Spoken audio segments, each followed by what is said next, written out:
र त्यो कालो कलौटे उनको भाइ कसरी हुन सक्छ? गोरी न गोरी एकदम रूपवती कुनै जमानाकी चर्चित मोडल निशा घिमिरेको कोठातर्फ लमक लमक लम्किन्छ, भित्र जान्छ, विशाल जुस पिउन खोज्छ, चिथोर्छ, अक्सिजन मास्क निकाल्दा त्यहीको त्यही मार्न खोज्छ। सीसीटीभी फुटेजमा कैद छ एकजना पूर्व एआइजी को कमान्डमा रहेको नेतृत्व र त्यो खालको सैन्य घेरा तोडेर त्यो खालको सेक्युरिटी चेन तोडेर त्यो अपराधी कसरी गयो त्यसको विषयमा सत्य तथ्य छानबिन किन भएन? दुखी चिन्तित हुनुहुन्थ्यो। अब अलिकति देख्दाखेरि आँखाबाट आँसु पनि झरे, पुण्य दाइ पनि एकछिन रुनुभयो, म पनि रोएँ। अब त्यहाँ थुप्रै मिडियाकर्मी पनि आउनु भएको थियो र मलाई एउटा धेरै नै दुःख लाग्यो र मैले त्यहाँ पुगेर पनि हार्दिक श्रद्धाञ्जली व्यक्त गरेँ उहाँहरूले।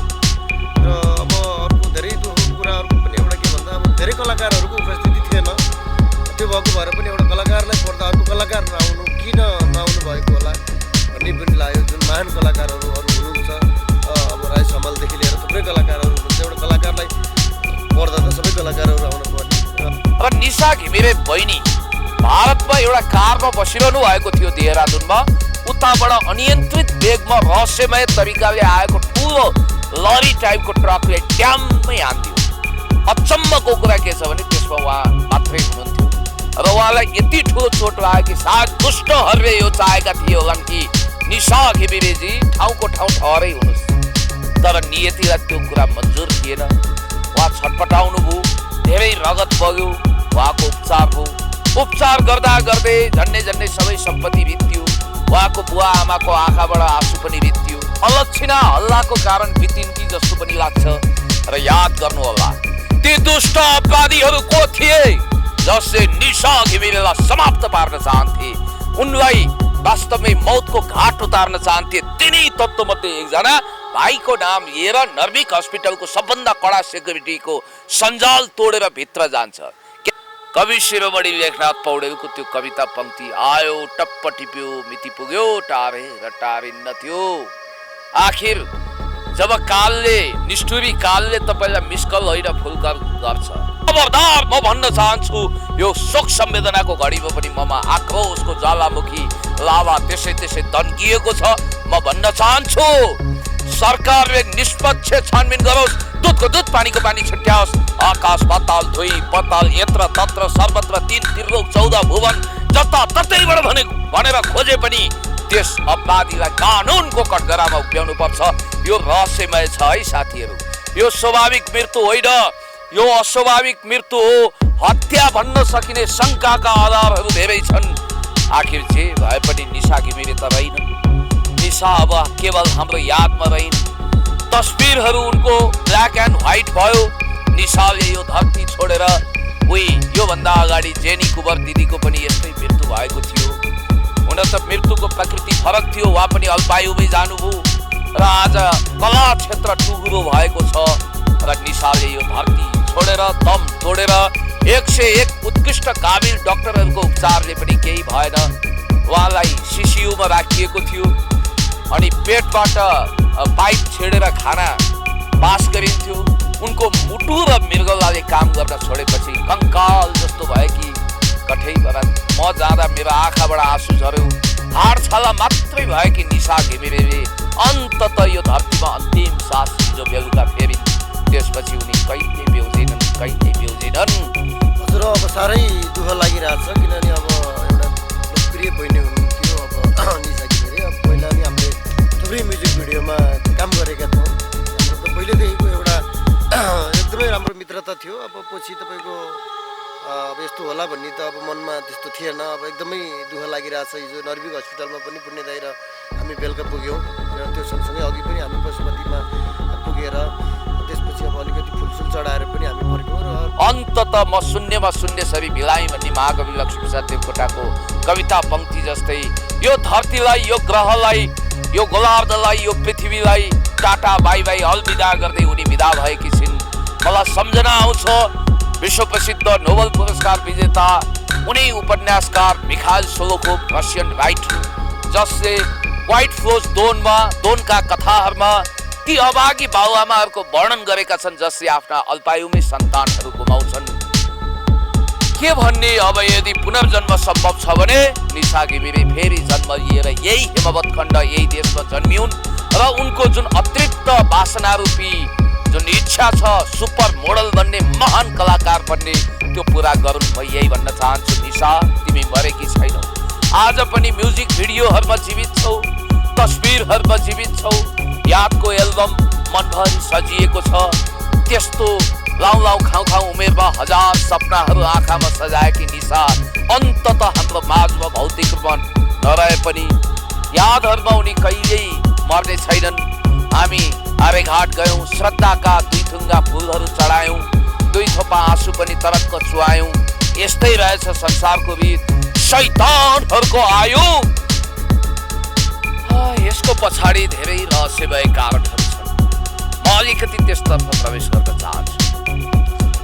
आजभन्दा केही समय अगाडि देहरादून जानुभयो निशा घिमिरे, त्यहाँ अध्ययनको सिलसिलामा जानुभएको थियो। अब कलाकारिताले मात्रै जिन्दगी धानिँदैन, राम्रो पढौँ, ग्रेजुएट पोस्ट ग्रेजुएट हौँ, त्यसपछि सुशिक्षित नायिकाको रूपमा नेपाल फर्किएर आफ्नो करियर जमाउँ, फिल्ममा पनि राम्रो नायिका बनौँ, सुपर मोडल बनौँ भन्ने उहाँको इच्छा थियो। खुद चार्वीजीले त उहाँलाई सेटमा पनि भेट्नु भएको रहेछ, सुटिङ सेटमा। महानायक राजेश हमाल, सुपरस्टार भुवन केसी, शिव श्रेष्ठ, करिश्मा मानन्द, रेखा थापा अथवा मदन कृष्ण हरिवंश अथवा सन्तोष पन्त, सुनाम धन्य नाम चलेका राम्रो महलमा बस्ने, सोफिस्टिकेटेड गाडीमा चढ्ने, एक हिसाबले भन्नुपर्दा एरिस्टोक्रेटिक टाइपका सेलिब्रिटीहरूको नाकमुखै देखिएन। त्यही दिन निशालाई समाप्त पार्न खोजिएको थियो, तर नियतिलाई त्यही दिन स्वीकार थिएन। उनले केही दिन कष्टमा बाँच्नु रहेछ, बाँचिन्, घिटी गर्दै बाँचिन्, शिशुयुवा थिइन्। तर जे भए पनि म के भन्न चाहन्छु भने सत्य तथ्य यथार्थ कुरो बाहिर आउनुपर्छ। त्यो आपराधिक सञ्जाल तोड्नै पर्छ जसले निशालाई समाप्त पार्न चाहेका थिए र उनी समाप्त भइन्। आखिर के लाग्यो? विवेकको अगाडि हाम्रो केही लागेन, तर प्रकृतिले ती अपराधीहरूलाई महादण्ड दिनेछन् र ती निशालाई समाप्त पार्छु भनेर अगाडि बढेकाहरूलाई प्रकृतिले यस्तो दण्ड दिनेछन् कि तिनीहरू आफै समाप्त हुनेछन्। इन्डिया जाँदै गर्दा तपाईँको जुन दुर्घटना भयो, अब यो पक्कै पनि यो रहस्यमय चाहिँ छ। यो घटना अब कसैले गराएको हो, यो षड्यन्त्र नै छ र यसको छानबिन किन भएन अहिलेसम्म, यसको दुधको दुध पानीको पानी किन छुट्याउन सकिएन? यो तपाईँको हस्पिटलबाट पनि तपाईँको नर्वेग जस्तो हस्पिटलमा तपाईँको त्यत्रो सुरक्षाको घेरा तोडेर जो एउटा कलौटीभित्र प्रवेश गरेको पनि सबैले थाहा पाइसक्नु भएको छ। घरि कसैले भन्छ उनको अन्तरङ्ग प्रेम सम्बन्ध भएको, कसैले उनलाई धोकावश त्यसरी त्यो प्रेम सम्बन्धबाट उनी टाढिन नमानेपछि त्यसरी रहस्यमय गाडी दुर्घटना गराएर नेपाल आएर पनि शैतानले जस्तो उनको पिछा छोडेन। नन्दी भृङ्गी 64 योगिनी भूत प्रेत पिशाच सिमे भूमेले जस्तै उनलाई सताइरह्यो भनिन्छ। त्यो कालो वर्णको, हुन त कालो वर्णका मान्छेलाई हामी सम्मान गर्छौँ, गोरो होस् वा कालो, मनको सफा हुनु पर्यो, सेतो हुनु पर्यो भन्ने हो। तर पनि मैले अलिकति प्रतीकात्मक रूपमा भने भारतदेखि आएको त्यो कलौटे जो भाइ बनेर कसरी त्यहाँभित्र छिर्न सक्यो, जबकि उनका असली भाइहरू त्यहाँभित्र प्रवेश गर्न हत्तपत्त सक्दैनथे। त्यही नमस्कार दर्शक महानुभावहरू, स्वागत गर्न चाहन्छु सम्पूर्ण मिडियामा। तपाईँले देखिसक्नु भएको छ फिल्ममा को हुनुहुन्छ भनेर पक्कै पनि आज हाम्रो साथमा हुनुहुन्छ पुण्य गौतम सर हुनुहुन्छ, त्यसै गरी नेपाली चार्ली सर हुनुहुन्छ हाम्रो साथमा। स्वागत छ हजुरलाई सम्पूर्ण मिडियामा। हजुर एकदम धन्यवाद, नमस्कार, थ्याङ्क यू सो मच। अहिले पशुपतिमा पनि हामी गएर आयौँ होइन, जुन निशा घिमिरेको चाहिँ दाह संस्कार गरिएको छ होइन, भर्खरै मात्र उहाँको निधन पनि भयो है, हिजो मात्रै निधन भएको थियो उहाँको। निशा घिमिरे केही महिना अगाडि चाहिँ उहाँ देहरादून जानुभएको थियो होइन, जुन एक्सिडेन्टबाट चाहिँ उहाँको यस्तो अवस्था भएको थियो, अहिले आएर चाहिँ उहाँको मृत्यु पनि भयो। यो मृत्यु हुनुमा चाहिँ अलिकति रहस्यमय छ है भन्ने कुराहरू आइरहेको छ होइन। यसको भित्री कुराहरू पनि अलिकति पुण्यदायले पनि जान्नु भएको होला, यो अलिकति दुःखको कुरा हो होइन। धेरै पछाडि उहाँको निधन पनि भयो। यसको भित्री कुरा के हो त, कसरी भयो यो सब भन्ने कुरा चाहिँ तपाईँले पनि बुझ्नु भएको छ भने हामी यो ठाउँमा आइपुगेका छौँ। के छ पुण्य सर, भनिदिनुहोस् न।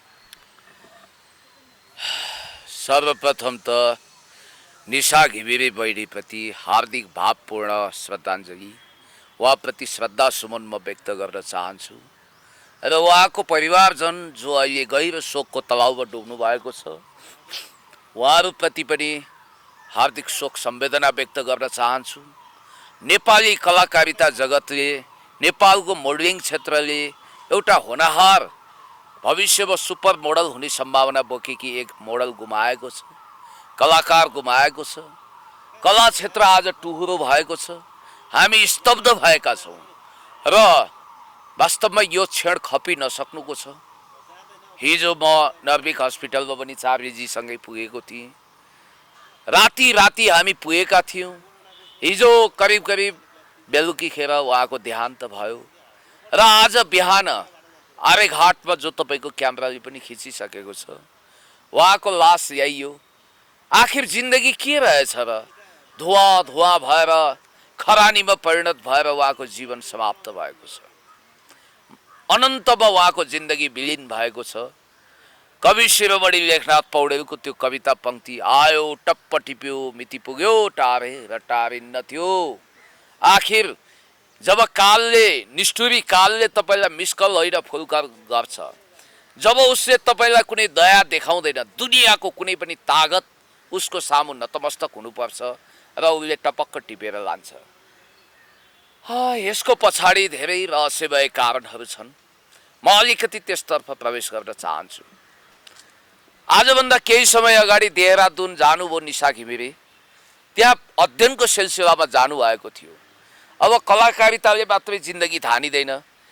राम्रो पढौँ, ग्रेजुएट पोस्ट ग्रेजुएट हौँ, त्यसपछि सुशिक्षित नायिकाको रूपमा नेपाल फर्किएर आफ्नो करियर जमाउँ, फिल्ममा पनि राम्रो नायिका बनौँ, सुपर मोडल बनौँ भन्ने उहाँको इच्छा थियो।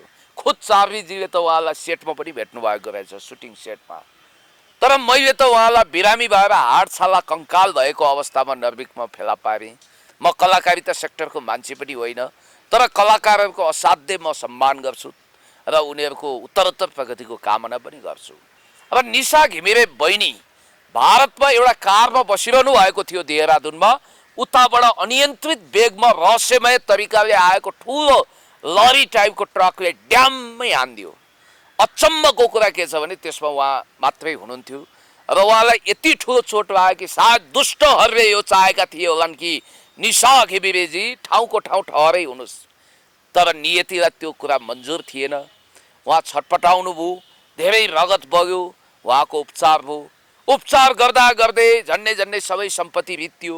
उहाँको बुवा आमाको आँखाबाट आँसु पनि रित्यो र तर निशा घिमिरे त्यस्तै रूपकी रानी, धपक्कै बल्लिन जस्तो, 32 अक्षरले युक्त, अध्ययन पनि राम्रो भएको, सहनशीला सुशीला टाइपकी, भविष्य उज्जवल भएकी ती नानी, मेरो उमेरको हिसाबले त नानी भन्छु, अल्पायुमै यो धरतीलाई टाटा बाई बाई विदाई गरेर विदा हुनुभएको छ।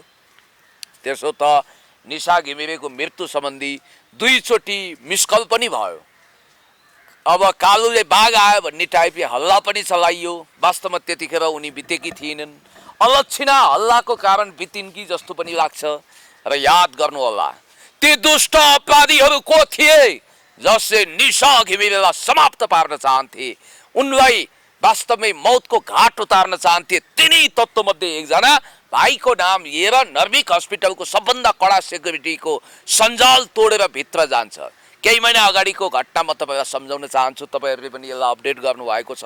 र त्यो कालो कलौटे उनको भाइ कसरी हुनसक्छ? गोरी न गोरी एकदम रूपवती कुनै जमानाकी चर्चित मोडल निशा घिमिरेको कोठातर्फ लमक लमक लम्किन्छ, भित्र जान्छ, विषालु जुस पिलाउन खोज्छ, चिथोर छ, अक्सिजन मास्क निकालेर त्यहीको त्यही मार्न खोज्छ।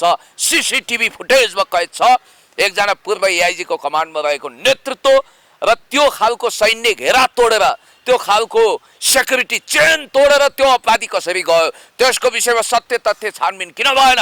नेपाल प्रहरी त्यस्तो अवस्थामा हरेक अपराधीलाई 24 घण्टाभित्र पकड्छ। तपाईँलाई थाहा छ, अब सन्तोषी सुब्बा लिम्बूको अपराधीलाई पनि छिटोभन्दा छिटो करार जाप बनाएर कानुनको दायरामा ल्याएको थियो।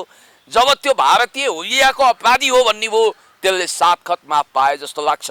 खबरदार, म भन्न चाहन्छु, यो शोक संवेदनाको घडीमा पनि ममा आक्रोशको ज्वालामुखी लाभा त्यसै त्यसै दन्किएको छ।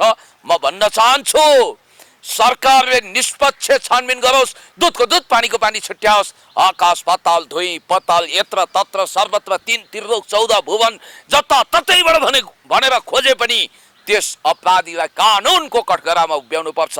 यो रहस्यमय छ है साथीहरू। यो स्वाभाविक मृत्यु होइन, यो अस्वाभाविक मृत्यु हो। हत्या भन्न सकिने शङ्काका आधारहरू धेरै छन्। आखिर जे भए पनि निशा घिमिरे त रहेनन्। निशा अब केवल हाम्रो यादमा रहिन्। तस्बिरहरू उनको ब्ल्याक एन्ड व्हाइट भयो। निशाले यो धरती छोडेर योभन्दा अगाडि जेनी कुबर दिदीको पनि यस्तै मृत्यु भएको थियो। हुन त मृत्युको प्रकृति फरक थियो, उहाँ पनि अल्पायुमै जानुभयो र आज कला क्षेत्र टुहुरो भएको छ र निशाले यो धरती छोडेर दम तोडेर 101 उत्कृष्ट काबिल डाक्टरहरूको उपचारले पनि केही भएन। उहाँलाई सिसियुमा राखिएको थियो अनि पेटबाट पाइप छेडेर खाना पास गरिन्थ्यो। उनको मुटु र मृगौलाले काम गर्न छोडेपछि कङ्काल जस्तो भयो कि कठैबाट म जाँदा मेरो आँखाबाट आँसु झऱ्यो। हाडछाला मात्रै भयो कि निशा घिमिरेले अन्तत यो धरतीमा अन्तिम सास हिजो बेलुका फेरिन्। त्यसपछि उनी कहिल्यै बेउजिनन्। अन्तत म शून्यमा शून्यसरी भिलाएँ भन्ने महाकवि लक्ष्मीप्रसाद देवकोटाको कविता पङ्क्ति जस्तै यो धरतीलाई, यो ग्रहलाई, यो गोलार्धलाई, यो पृथ्वीलाई टाटा बाई बाई अलविदा गर्दै उनी विदा भएकी छिन्। मलाई सम्झना आउँछ विश्व प्रसिद्ध नोबेल पुरस्कार विजेता उनी उपन्यासकार मिखाइल सोलोखोभ, रसियन राइटर, जसले क्वाइट फ्लोज दोनका कथाहरूमा ती अभागी बाबुआमाहरूको वर्णन गरेका छन् जसले आफ्ना अल्पायुमै सन्तानहरू गुमाउँछन्। के भन्ने, अब यदि पुनर्जन्म सम्भव छ भने निशा घिमिरे फेरि जन्म लिएर यही हिमवत खण्ड, यही देशमा जन्मिउन् र उनको जुन अतृप्त वासनारूपी जुन इच्छा छ सुपर मोडल बन्ने, महान कलाकार बन्ने, त्यो पुरा गरून्। म यही भन्न चाहन्छु। निशा, तिमी मरेकी छैनौ। आज पनि म्युजिक भिडियोहरूमा जीवित छौ, तस्बिरहरूमा जीवित छौ। यादको एल्बम मनभरि सजिएको छ। त्यस्तो लाउ खाउ उमेरमा हजार सपनाहरू आँखामा सजाएकी निशा अन्तत हाम्रो माझमा भौतिक रूपमा नरहे पनि यादहरूमा उनी कहिल्यै मर्ने छैनन्। हामी आर्यघाट गयौँ, श्रद्धाका 2 थुङ्गा फुलहरू चढायौँ, 2 थोपा आँसु पनि तरक्क चुहायौँ। यस्तै रहेछ संसारको रीत। शैतानहरूको आयु गिद्धको जस्तै लामो छ, तर देवतुल्य मनुष्यको, देवी देवता तुल्य मानिसहरूको आयु किन यस्तो छोटो? कहिलेकाहीँ प्रश्न गर्न मन लाग्छ विधातालाई। अब म यति भनिसकेपछि चार्लीजी, जो अरू बेलामा तपाईँहरूलाई हँसाइराख्नुहुन्छ, आज डबल डोज सिटामोलको दबाई खाएर यो शोकमग्न स्थिति व्यक्त गर्नको निम्ति, श्रद्धाञ्जली व्यक्त गर्न अश्रुपूरित नजर लिएर तपाईँहरू सामु उपस्थित हुनुभएको छ। उहाँ केही बोल्न लगायत हुनुहुन्छ, जसले केही म्युजिक भिडियोमा सहकार्य गर्नुभएको थियो। कोसँग? निशा घिमिरे, स्वर्गीय निशा घिमिरेसँग। हजुर, अब साह्रै दुःख लागिरहेछ, किनभने अब एउटा लोकप्रिय बहिनी हुनुहुन्थ्यो अब निशा घिमिरे। अब पहिला नि हामीले थुप्रै म्युजिक भिडियोमा काम गरेका थियौँ। हाम्रो त पहिलेदेखिको एउटा एकदमै राम्रो मित्रता थियो। अब पछि तपाईँको अब यस्तो होला भन्ने त अब मनमा त्यस्तो थिएन। अब एकदमै दुःख लागिरहेछ। हिजो नर्भिक हस्पिटलमा पनि पुण्य दाइ र हामी बेलुका पुग्यौँ र त्यो सँगसँगै अघि पनि हामी पशुपतिमा पुगेर त्यसपछि अब अलिकति फुलसुल चढाएर पनि हामी फर्क्यौँ र त्यो भएको भएर अब इन्डिया जाँदै गर्दा तपाईँको जुन दुर्घटना भयो, अब यो पक्कै पनि यो रहस्यमय चाहिँ छ। यो घटना अब कसैले गराएको हो, यो षड्यन्त्र नै छ र यसको छानबिन किन भएन अहिलेसम्म, यसको दुधको दुध पानीको पानी किन छुट्याउन सकिएन? यो तपाईँको हस्पिटलबाट पनि तपाईँको नर्भिक जस्तो हस्पिटलमा तपाईँको त्यत्रो सुरक्षाको घेरा तोडेर जो एउटा कलौटीभित्र प्रवेश गरेको पनि सबैले थाहा पाइसक्नु भएको छ होइन। त्यो भएको भएर अलिकति अब आज एउटा राम्रो कलाकार यो राष्ट्रले गुमाएको छ। मैले त धेरै काम गरेँ उहाँसँग, पहिलेदेखि धेरै काम गरेको मैले।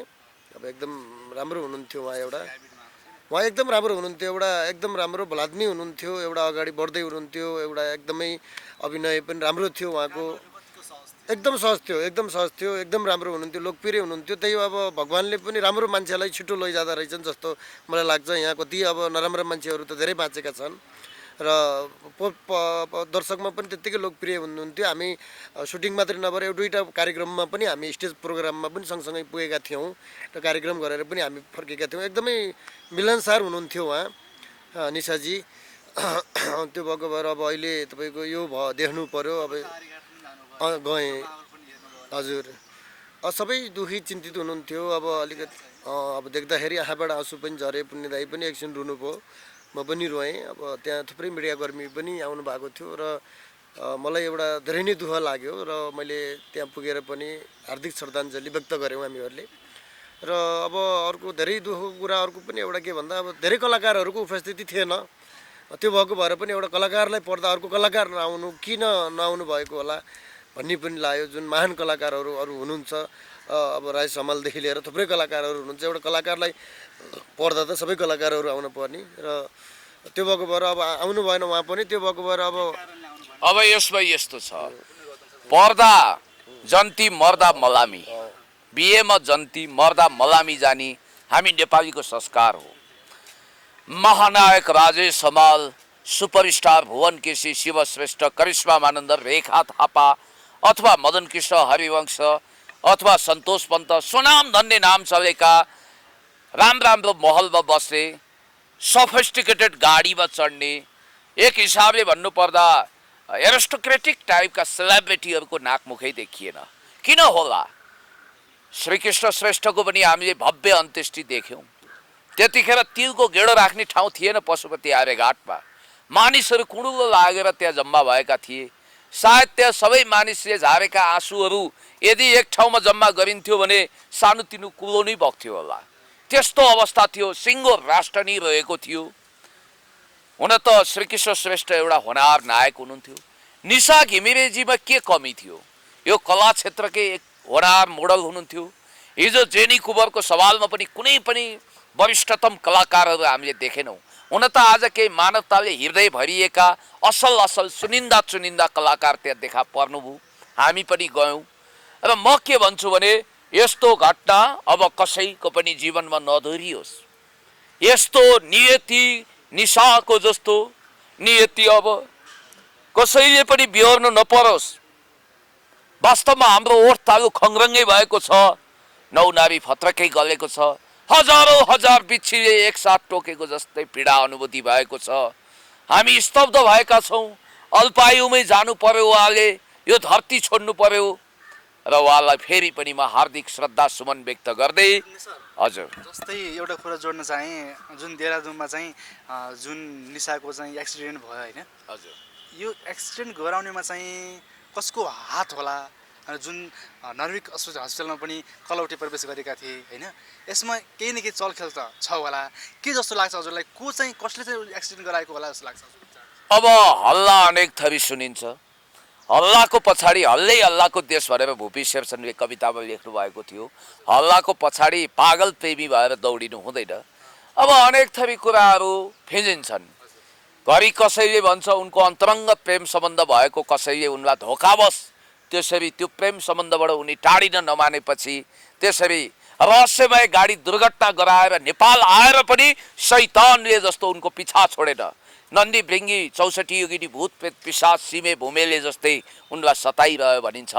त्यो कालो वर्णको, हुन त कालो वर्णका मान्छेलाई हामी सम्मान गर्छौँ, गोरो होस् वा कालो, मन पो सफा हुनु पर्यो, सेतो हुनु पर्यो भन्ने हो।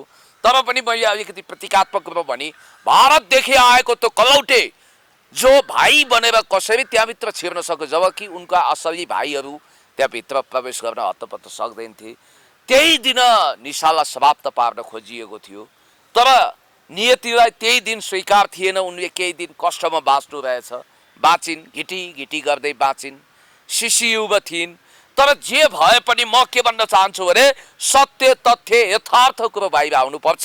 त्यो आपराधिक सञ्जाल तोड्नै पर्छ जसले निशालाई समाप्त पार्न चाहेका थिए र उनी समाप्त भइन्। आखिर के लाग्यो? भिलेनको अगाडि हाम्रो केही लागेन, तर प्रकृतिले ती अपराधीहरूलाई महादण्ड दिनेछन् र ती निशालाई समाप्त पार्छु भनेर अगाडि बढेकाहरूलाई प्रकृतिले यस्तो दण्ड दिनेछन् कि तिनीहरू आफै समाप्त हुनेछन् एक दिन। पुण्य सर, तपाईँहरूले चाहिँ जस्तै निशा घिमिरेको लागि चाहिँ जुन श्रद्धाञ्जली व्यक्त गर्नुभयो होइन, 2 शब्द बोल्नुभयो उहाँको लागि चाहिँ तपाईँहरूलाई पनि धेरै धेरै धन्यवाद होइन, समय दिनुभयो त्यसको लागि हजुरहरूलाई पनि धन्यवाद। हुन्छ, धेरै धेरै धन्यवाद। यो 78 साल वास्तवमा कलाकारहरूको लागि बडो अभाव सिद्ध भएछ। एकातिर फिल्म हलहरू बन्द भएका छन्, कोभिड-19को असरले गर्दा सबै उद्योग धन्दाहरू धाराशाही चौपट भएका छन्, ढन्डासो भाँचिएको छ सिनेमा इन्डस्ट्रिजको। त्यसपछि धेरै कलाकारहरू अथवा विभिन्न सेक्टरका मान्छे डिप्रेसनमा गएका छन्। जेनी कुबरज्यू त्यसको शिकार हुनुभयो र अहिले फेरि अस्ति भर्खर बखतेजी जानुभयो यो पृथ्वीलाई विदा गरेर। आज फेरि हामीले निशा बहिनीलाई श्रद्धाञ्जली दिइरहँदा मन धरधरी भएको छ। अन्तिममा एकचोटि निशाको नाममा अलविदा निशा, अलविदा भावपूर्ण विदाई गर्दै हामी पनि, म पुण्य गौतम र चार्वीजी पनि तपाईँहरूको आँखाबाट ओझेल पर्न चाहन्छौँ। हस्, धन्यवाद।